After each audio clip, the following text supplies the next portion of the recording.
What's up, everybody? Mike here. Today we're going to look at yet another New World video. Amazon Game Studios has released part 1 of their June alpha patch notes, so I guess they're doing this month's in 2 parts, which is cool. Gives us something to discuss.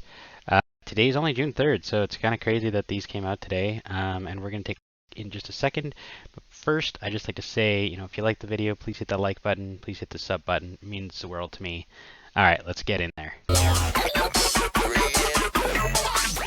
I have not taken a look at these yet, so this is going to be a first look for me as well. So yeah, I guess we'll see how she goes. See how long they are. I'm very curious about how big these are, especially since it's only June 3rd and they're releasing 2 pieces. But I guess we'll find out in a second here, hopefully. This month we're releasing 2 updates in New World's alpha, focus on polish, which they said, balance, and bug fixes to prepare closed beta. More information coming on part 2. Okay. So let's go take a look at the patch notes here. June Alpha Update Part 1. How long? Oh my gosh. Okay. As per usual, they're putting out a ton of stuff here, so I guess this might take a while to go through, but we'll do it up.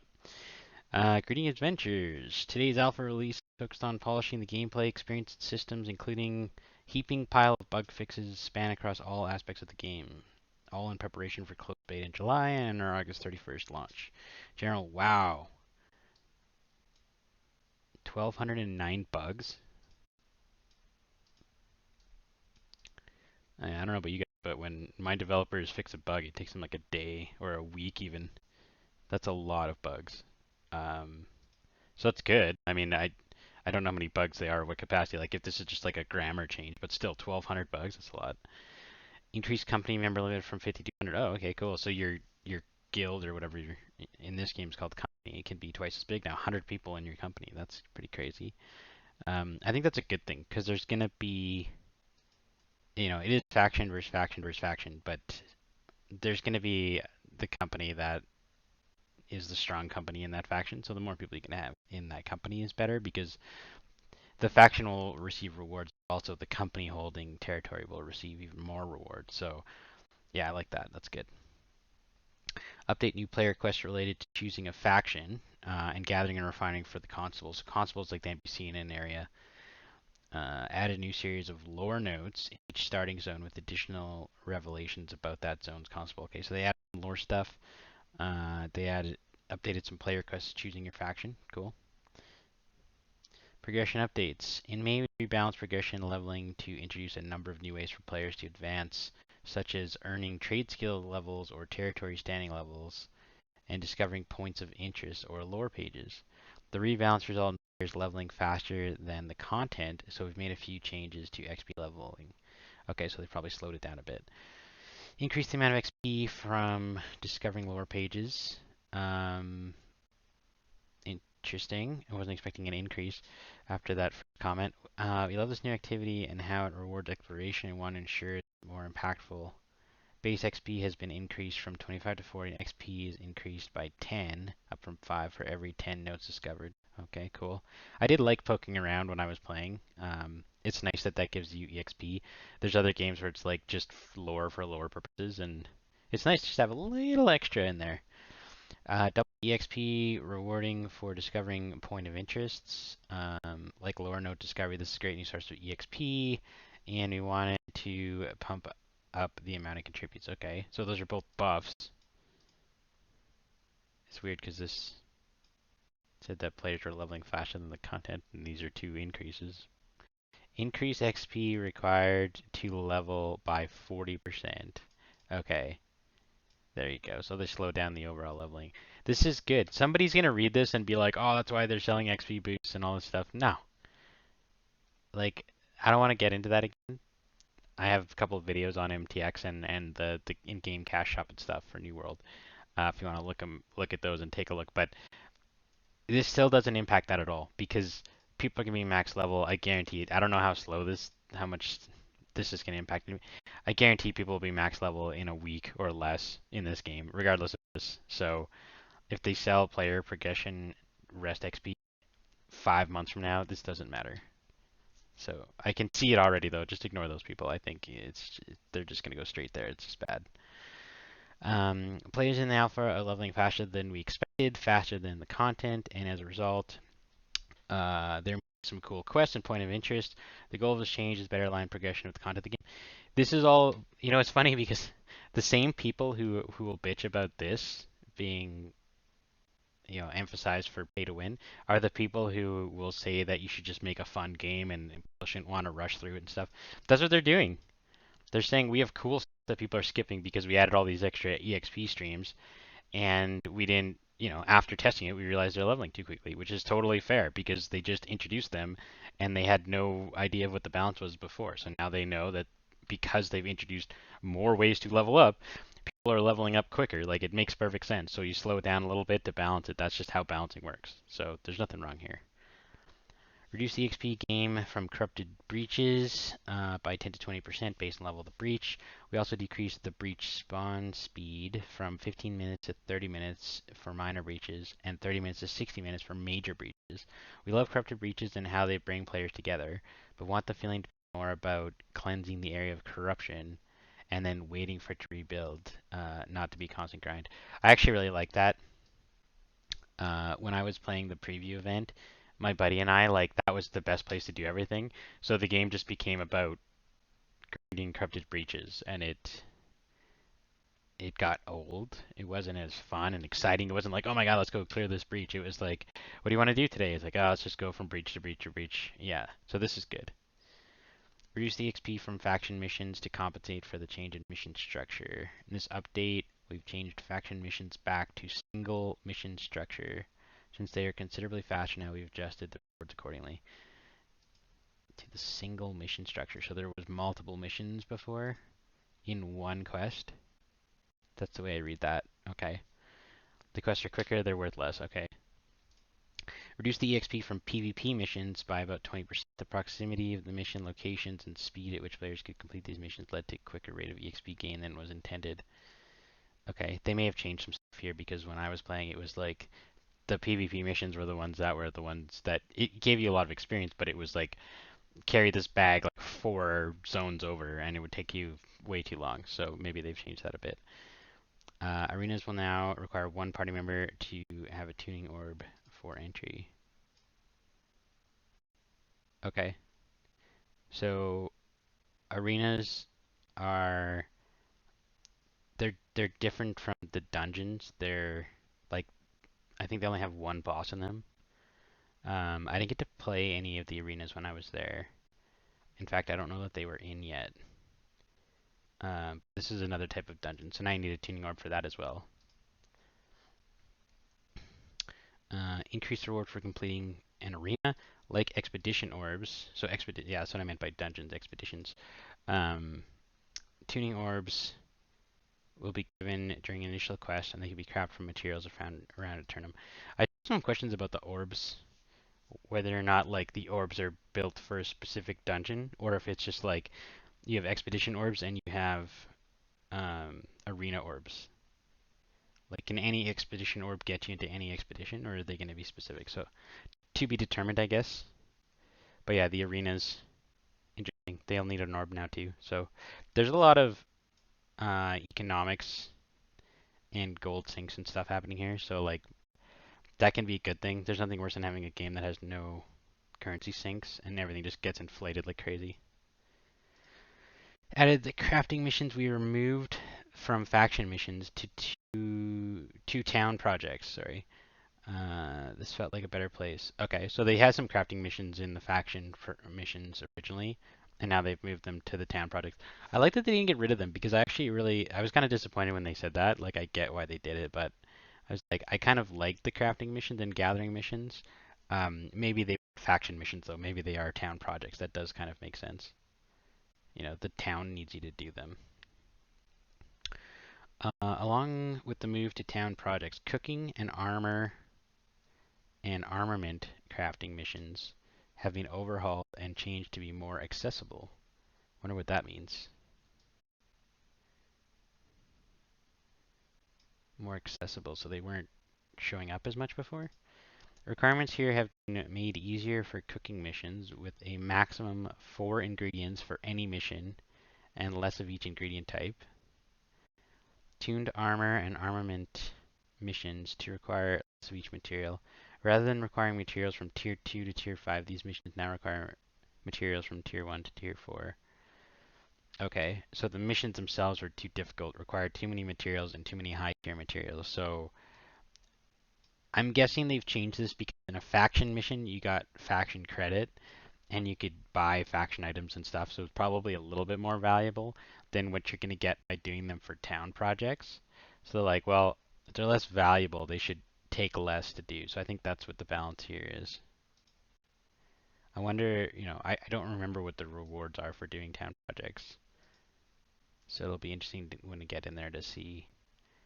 I do remember that I only occasionally grabbed a town project when I was playing last September, or last August rather.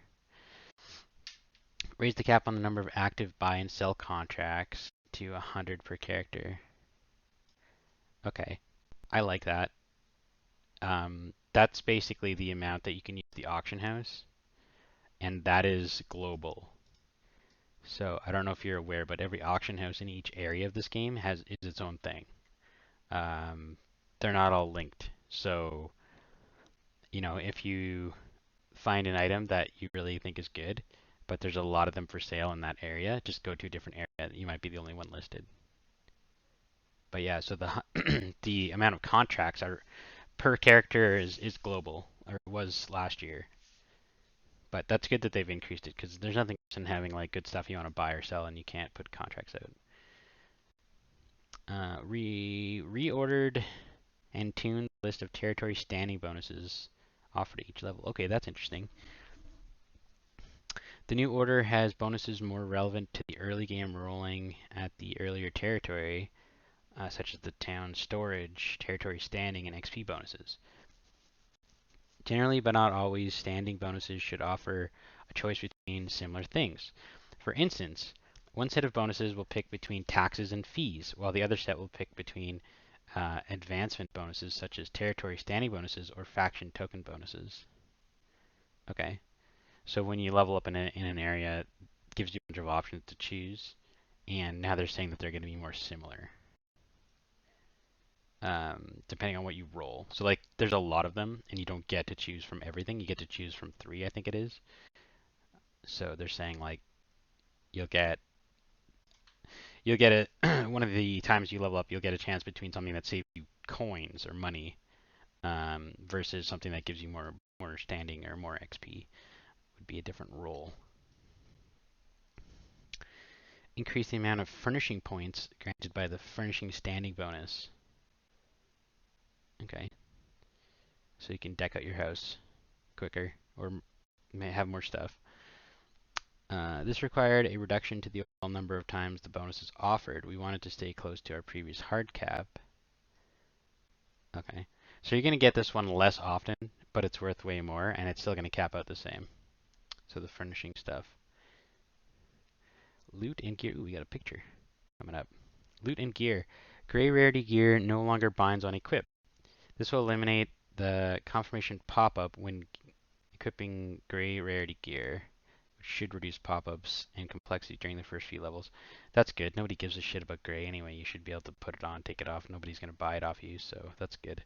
Because that would have been frustrating. I'm sure that's some alpha feedback right there. Gear rewards. We are continuing to add more gear to the game and improve visual appearance of all gear. Added 50 new armor sets obtained through variety activity. That's cool. Updated visual stats perks for many unique weapons and armor sets that can be found in the following areas: invasions, wars, corrupted breaches, outpost rush, Lazarus well, guard. So these are the dungeons, arenas, and elite points of interest. So that's cool. Like you're gonna have unique visuals. So like if you just really like Outpost Rush and you're in there all the time, like you can get a gear set for Outpost Rush. That's pretty cool. That's pretty cool. I like that. Okay, let's check the picture. They're busting a move here. We got more than one picture? We do. That's interesting. Oh, that's a sword. For a second there, I thought that was the rapier.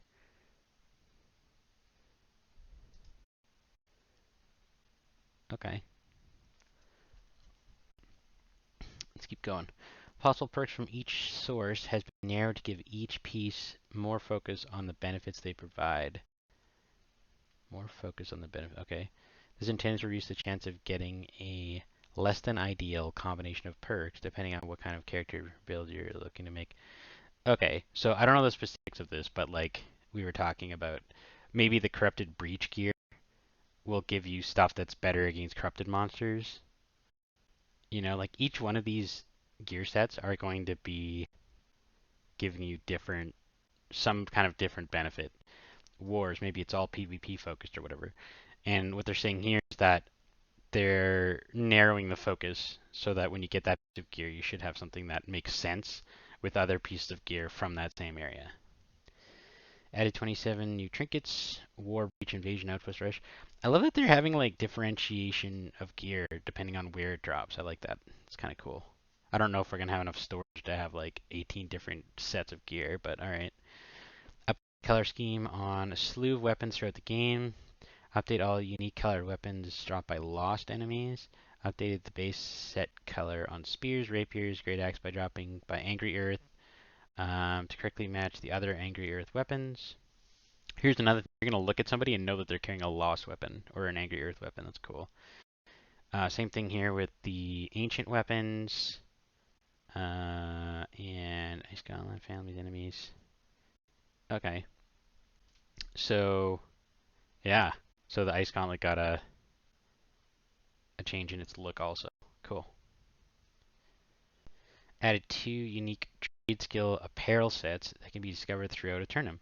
These apparel sets will not provide much benefit in combat, but each set is stacked with perks, one set to improve crafting and the other to improve gathering. Oh god, so you're out in your gathering gear, flagged for PvP like an idiot because I'm gonna be this person, and you're just gonna get wrecked. Trying to change your harvesting gear off mid-combat. Or you could just not flag if you were smart. Added named weapon drops to the global list of drops that can occur anywhere in the game. Cool. I like that too. So you got a nice mix of, you know, you can farm a certain boss for a certain item, you can farm a certain area for certain types of items, but then you can also just play the game and find global stuff too. I like that. Like global stuff, you can't really focus farm it. It's just do whatever, and you're technically focus farming it. The weapons on the list are all bind on equip. They can be traded until they are equipped the first time. It's a great idea. I mean, it's not a new idea, but it's good to have in the game.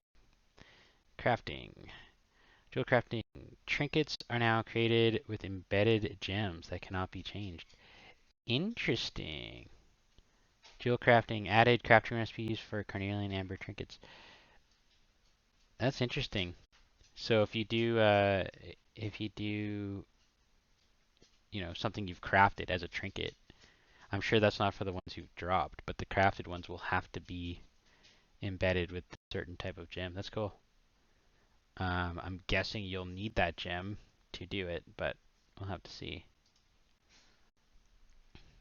Alright, UI changes. Main menu. The main initial character creation flow have received an update. In addition to streamlining the flow and adding key functionality, we wanted to draw players into the world of a tournament immediately after booting up the game. Our new main menu displays a new dynamic tile grid, which will surface content updates or important information about the living world. Interesting. It's like a news feed. In future versions, we hope to be able to deliver streaming video. Oh, okay. This looks like Division. I don't know if anybody's played Division, but this is kind of how it looks. Interesting. Okay. So that's just like when you enter the game, like the landing screen. On the new character select screen, so character select screen would come after this. You see your available character slots and receive important server messages before advancing into the game. The world list has been replaced with your character slots, which you have 2 per region. You now only need to choose world when initially creating your character. Interesting. Interesting. So you have a list of regions, and you can make 2 characters per region. I was wondering about this actually. So this clears up a couple of things. You don't technically New World does not have a class system. So one, you know, character, toon, avatar, whatever you want to call it, can use all the weapons. The problem is you still only get so many passive stats. So you are going to put your 190, you start with 10 of everything, but 190 is what you can gain into something. And if you put, if you max out dexterity, then it's going to make it a lot harder to use a sword and shield, which is strength based. So I was thinking like, well, you don't really need it for classes, but you may want to have a strength based character and a dex based character. So this makes sense. You can have two. So, maybe you want to do some PvP on like mage. You can have a guy who's high on int or wisdom or whatever, and you could have a different guy that you wanted, somewhere else, or maybe he's somewhere else in the world, like farming an interesting mob or an area, or whatever. You don't want to bring him back to the war or whatever. You can flip over to your other dude and then log in and go do that. So you're gonna get 2 per area. That's interesting. It looks like they have US West also. Um, don't know what that says. Look at that. QA? A Q or is that an O? Alright, someone can tell me what they think that means. Or is that a C? My vision? No, that's not a C. Alright, well, QA, I guess. We'll just leave it at that. I wonder it's not a state that I know of. Alright. As a new player, you'll get streamlined character creation flow with a choose a world step. It shows a recommended world choice based on your current queue times and if any Steam friends are online and playing on that server. You can optionally expand the world list.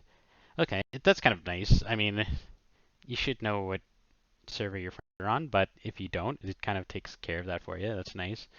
Worst thing, like, yeah, man, I played yesterday. I got to like level 15. It's like, server you on? Oh, that's the wrong server, bro. We're over here. Yeah, not good. Gameplay UI polish. Combat UI has been adjusted to provide more information in moment-to-moment gameplay. It should now be easier to tell what types of attacks are being used, how effective the attacks are, and when status effects are being applied. Okay, that's definitely something good. You want to know when you're impacted with something or who's impacted what. Looks like they put a bleed on. Let's just skip forward here. Let's look at this photo.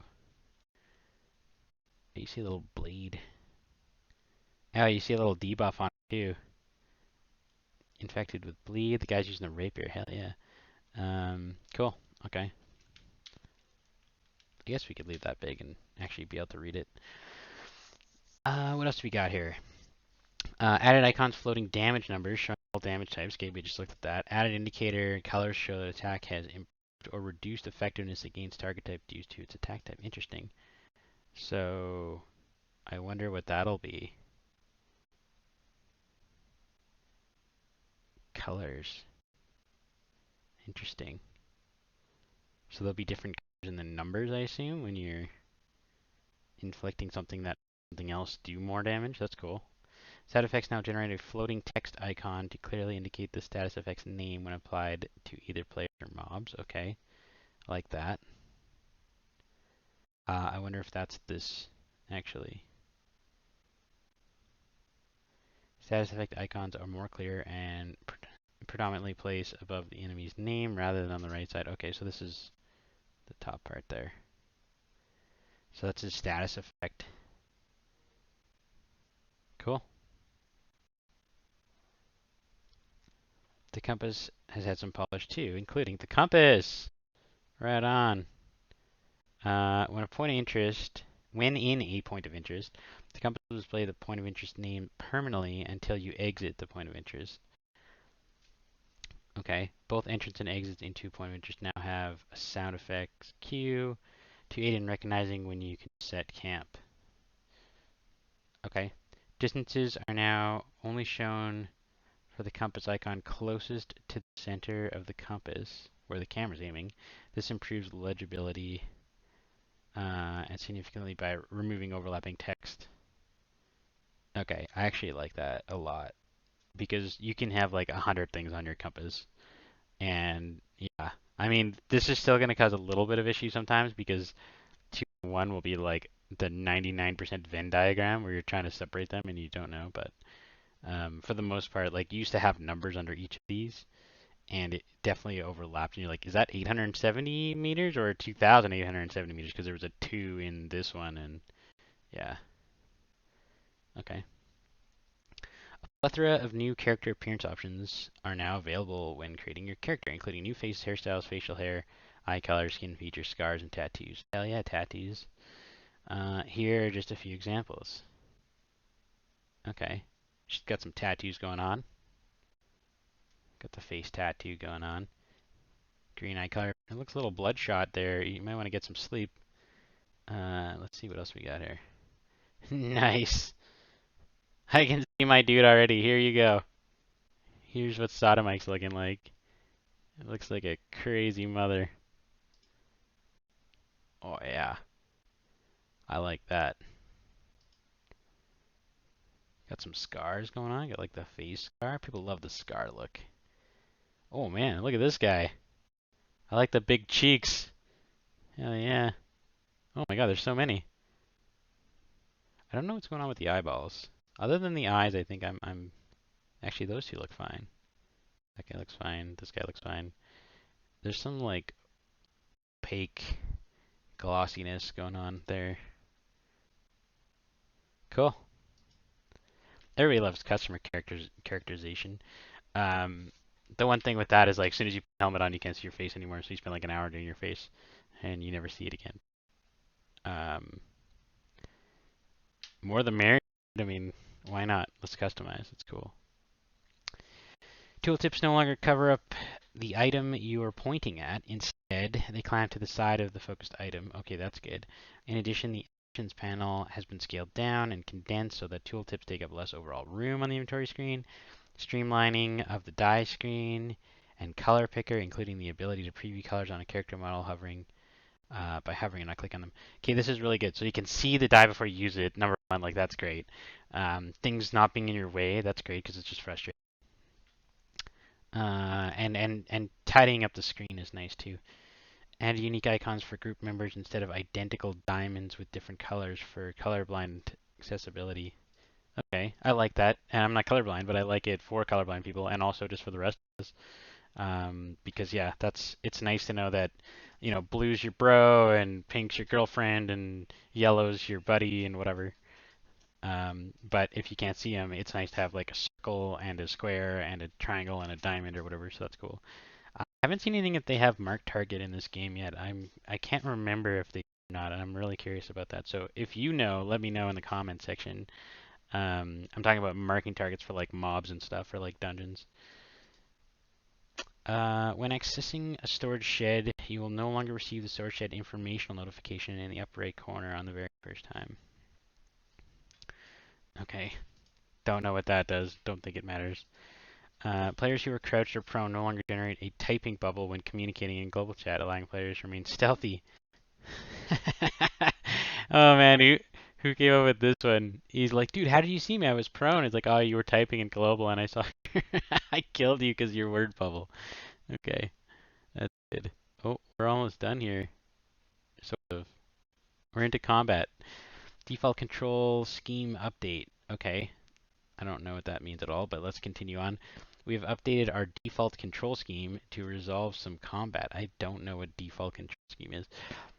PvP and quality of life issues. Dodge is now bound to shift. Oh, I see. It's talking about where your controls start when you start the game. Dodge is bound to shift by default. Jump is bound to space by default. What was it before? What could you possibly put jump on if not space? Like that is concrete jump mechanics. Has to be spacebar. What the hell is this? Remove sprint as an input. It will now occur automatically. Great. Like that. Okay, sprinting will now occur automatically without having you require hold down shift. Quality of life change from you needing to hold down input for a large amount of gameplay experience. I got your pinky finger. Yeah, only the people who play acoustic guitar or any guitar can handle that. Thank you. Like holding down shift is like 90% of requirement of like that's just annoying. I like this. Get rid of it, just make people move quicker by default. Yeah, I like it. Okay, let's go on. Combat actions will cause a brief time delay before sprinting turns on automatically. Okay, we've added in these delays to help reduce the runaway game that has been occurring in PvP and to help melee characters close in combat. Okay, this will also slightly reduce the ability of players to run in circles while kiting at enemies in expeditions. Okay, you cannot sprint for 1.5 seconds after the beginning of an outgoing attack. You cannot sprint for 2 seconds after you are hit by an incoming attack. Okay, I like this. I was wondering about this because speed and stuff. Two things. Number one, kiting is just really annoying for a melee character. It has to happen for a range character, but it can be like there's a balance there where you want it to be in the right spot. Um, a lot of kiting in dungeons, like if you build the dungeon difficulty based on kiting, then you have to kite, and then your game is just more work and less fun. So that's good. And the second thing is there are a lot of passives and um, skill tree mechanics that give you faster move speed. So I think those will be more powerful now and make more sense, unless they also don't work based on these timelines. So that needs some testing. But I'm assuming that like for an archer, for example, like switching to your bow as your if you're using your melee weapon, you switch to your bow. There's a passive that gives you a move speed buff. So I'm assuming that that would still count even if you weren't sprinting. But we'll have to test it. But it makes those more powerful, more useful, which I really like. Let's read the last paragraph here. We saw that accidentally performing special navigation such as hurdling and ledge grabs was occurring during combat. To perform special navigation now, you need to press the jump input, which is the space button. You will no longer automatically perform special navigation while navigating unless you enter auto run mode. Okay, auto run mode. That's interesting. So sprint is happening automatically, but it's somehow different from auto run. It's not entirely clear. I get the navigation stuff saying like you run into a wall and then you like automatically start climbing it when you didn't mean to. So now you have to hit the spacebar. But I'm not sure about this auto run mode. Is that like a I don't even need to hold down forward kind of thing? Like you just bind it so that you're constantly moving? That's probably what it means. That's my guess. Okay. So if you're in auto run mode, your guy will climb mountains and do stuff. Okay. That's interesting. He like turn on auto run and go get a drink and come back and your guy's like halfway up a mountain. Alright. Movement navigation. We've also made updates to player navigation that pair with default control scheme update. These updates have been made to reduce the sprint jump from being used in combat to gain an advantage, which was never intended. The sprint jump. Okay, so like a super jump. We also need to allow stamina regeneration during navigation since sprint is now automatic. Right. I was gonna ask about that because before when you sprinted, you'd lose some stamina. So now it's automatic, so you wouldn't just drain stamina constantly. Remove the roll on sprint jump unless a player is landing from an elevated height. Okay, so if you're running, you jump, you don't automatically roll like you used to, uh, unless you jump off a rock or something. Sprint jump no longer exceeds sprint speed, so sprinting and jumping is the same speed as just sprinting. Stamina will generate while navigating. Okay. Uh, remove the stamina cost from jump. Nice! That's the best thing in these entire patch notes so far. I can jump non-stop. I love jumping. Jumping is red in every game. Cool. No stamina from jump. Block, breaking, blocking, and stamina. Okay, so they did a ton of changes on this in the last patch. In my opinion, they nerfed the crap out of block. So let's see what they say here. Block break has been updated to be more disadvantageous state, as our current block break could be used as an advantage during boss fights and trivialize certain encounters. Okay. We've made updates to our blocking state and stamina regeneration rules to offer a more active version of tanking and give the options to the blocking player. After block break, you will not be able to dodge or block for 3 seconds. Okay, so here's the thing. I like this a lot. It's good for the tanks who are playing PvE. It's more exciting. We'll go through the list in a second, but yeah, you make block break more important. So you're not just going to sit there and stand and tank and tank and tank and tank, and eventually the mob will break down your stamina, break your block, and then you can just like run away or dodge or go back to blocking 2 seconds later or less. Now they're punishing you if you actually get to the point where your block is broken, which I think will be great in PvP. Because if you check my last video, you'll see how I don't really like people who just block constantly and just are just frustrating. Like they're not actually doing anything, but they're just absorbing time and stuff from you doing damage to other targets. Plus, it's going to make people who actually want to play tanks more exciting because they actually have to like know what they're doing. And now you have a skill that scales where you have, someone who's playing a tank who's very average, someone who plays tank who's freaking amazing at their role. So that's good. I like that. Stamina will now reset to full after 3 seconds instead of. So they're really punishing you if you get your block broken. Players cannot block at 0 stamina. Stamina will not regenerate while blocking. Like they're making it harder, I get it, but they're doing it for a reason, and I think it's good for everybody. After a player releases block, there's a 1 second delay before stamina starts to regenerate. Okay, that one. That's to stop people from like block, not block, block, not block, really quickly, just to regenerate stamina. So that's fine. Stamina will regenerate while attacking. Okay, that's good. So if you're blocking and attacking, you're still going to get stamina back. Default stamina regeneration rate has been reduced from 33 stamina per second to 20 stamina per second. Okay. I like this for PvP big time because there are some certain moves I was thinking about using that's going to actually be specific to breaking block. The rapier has one, for example.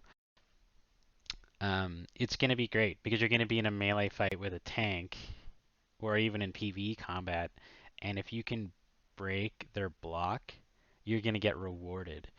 Back in August when I played this game, it was so hard to break block, and when you did, the NPC mob was like had its broken for like half a second. Sometimes it wasn't even enough to power up your bow fully to hit them before they're back in full block again. So this is really good because block was majorly overpowered in my opinion.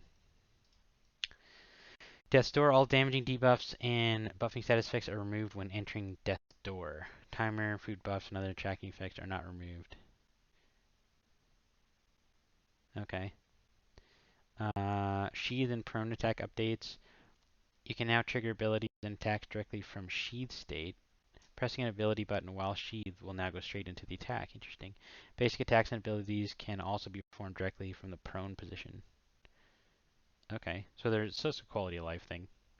You don't have to like unsheath your weapon and then attack. You just start attacking and it'll do that part for you. I like that.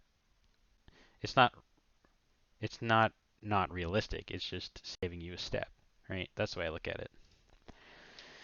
Okay, the last part here, balance. Staves and gauntlets lowered base damage of staves by 12% and increased ability damage by 12%. Okay, so your spells do more, whatever your actual hits do, a little bit less. Lowered base damage of the ice gauntlet by 13%, increased ability damage, same thing. Increased heavy attack damage for staves and ice gauntlet from 130% base damage, 140%. Okay, so what they're saying is, yes, you're going to be doing your basic attack more than you're going to be casting stuff, but your small little attacks are less worth doing, and your heavy attack is more worth doing. So they want people using gauntlet and staves to actually use their heavy attack more often. Probably goes with the lowering the mobility of those classes because they're not supposed to be as mobile as a dexterity class because they're a caster, and that's just the way it is.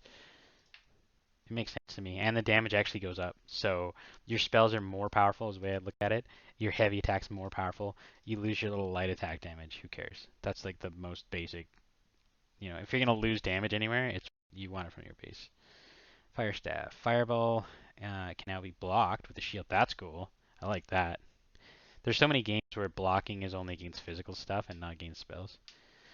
Fireball has been updated to a 3-meter AoE attack at 125% weapon damage that causes Scorched Earth.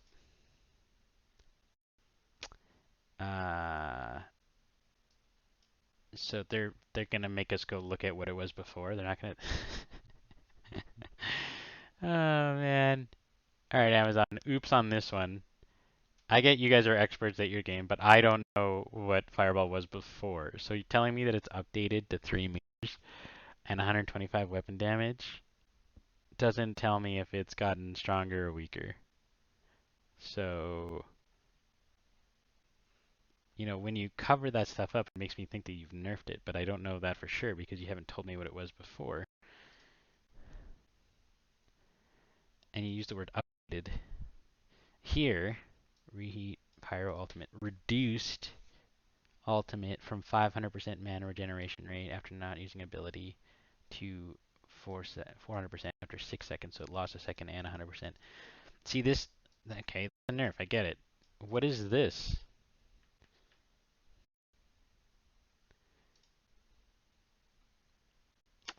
I mean, yeah, it's just a patch note, and what really matters is when we get in the game and try it out, but I mean, you could have clarified a little bit, I think, on that one. Incinerate. Removed Stagger. Increased knockback to compensate for stagger removal.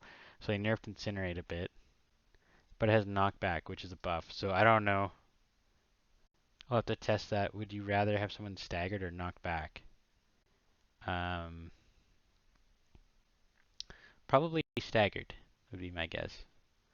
Incinerate's the one that flies around you in a circle, like in a close range circle that is kind of like a kamikaze mage attack where you're surrounded by enemies and you decide to go in and do an AoE in the middle of them. Update functionality so damage over time effects will not heal the player while the cauterized wounds modifier is activated. Okay. So that looks like it was almost a bug fix. Reduce healing to 20% of damage done as AoE attack was healing for too much against multiple targets. Okay, I didn't realize that Incinerate was actually healing you. So it was only sort of kamikaze, but now it doesn't heal you as much. So now it is kamikaze. Prophet of Fire God, reduce critical damage bonus. Interesting. So last patch, they buffed the Fire Staff, and now they've nerfed it. So we're going to keep zoning in on the balance amount here. Musker, Trap Ultimate, redesigned compounded adrenaline to now be lethal combo. Okay, grants 40% base damage increase to musket attacks on targets that have any of the status effects applied by the Trapper tree. Interesting. Base damage to the musket attacks. That's probably all attacks. Yeah, that is a good combo.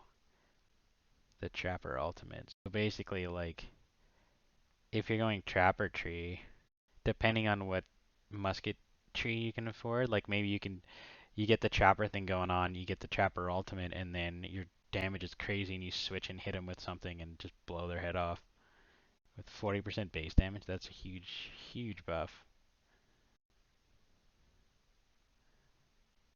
Okay, you can't use tactical reload as much. That's fine. 2 seconds, 3 seconds. It's not a big difference. And 3 seconds is pretty quick too still. The tactical reload is pretty good. Ice Gauntlet replaced Stabbing Winds perk with Unending Thaw. Makes frost effects remain on enemies for 2 seconds after exiting Ice Storm.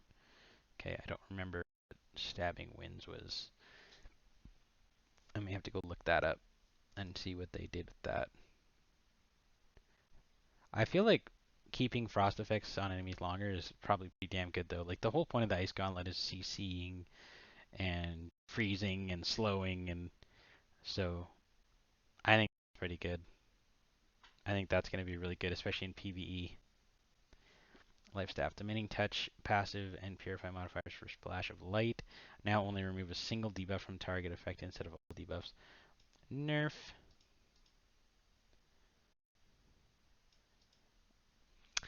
Nerf, nerf, nerf. Um,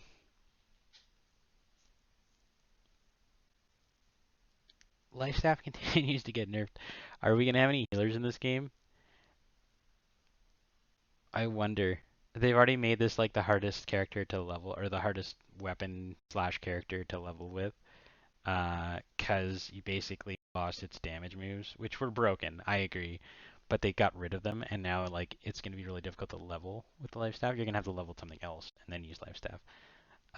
This one, removing all debuffs, that could be massively powerful if someone has like a ton of debuffs on them. So removing one, it's still good, not great.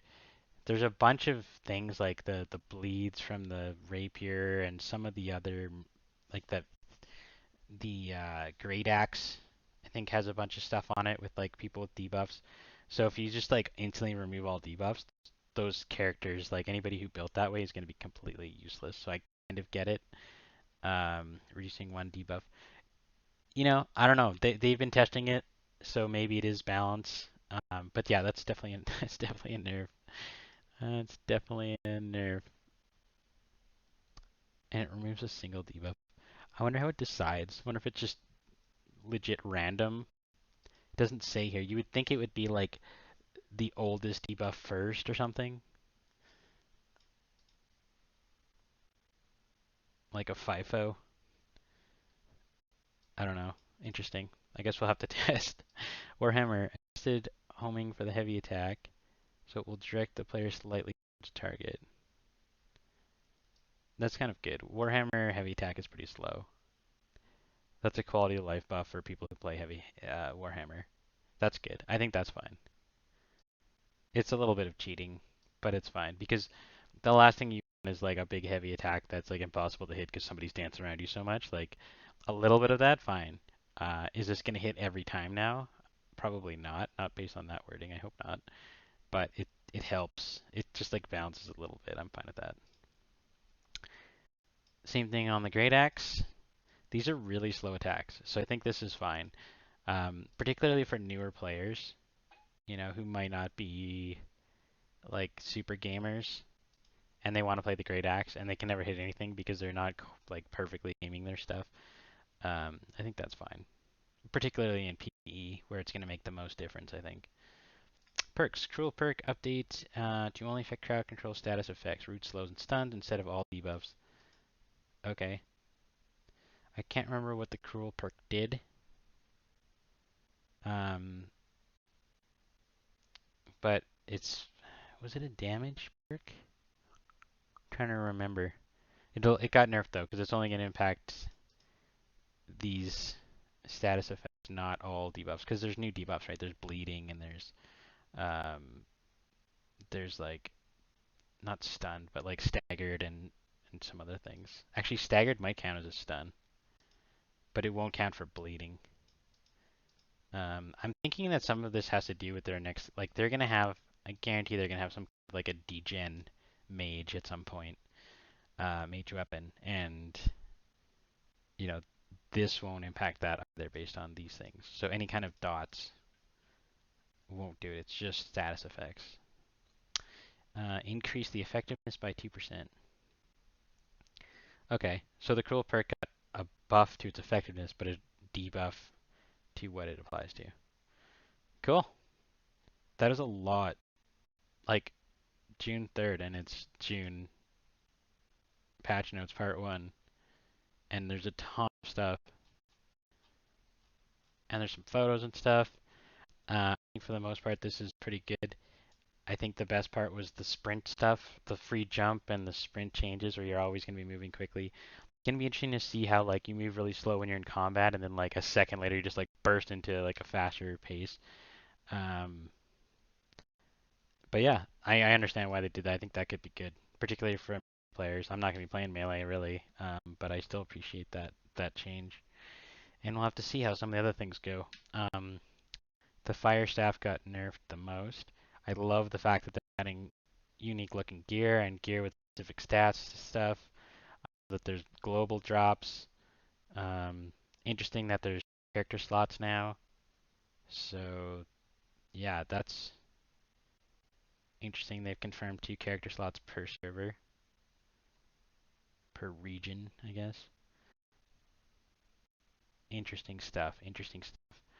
I wonder if they're gonna leave it at US West, US East. Uh, that's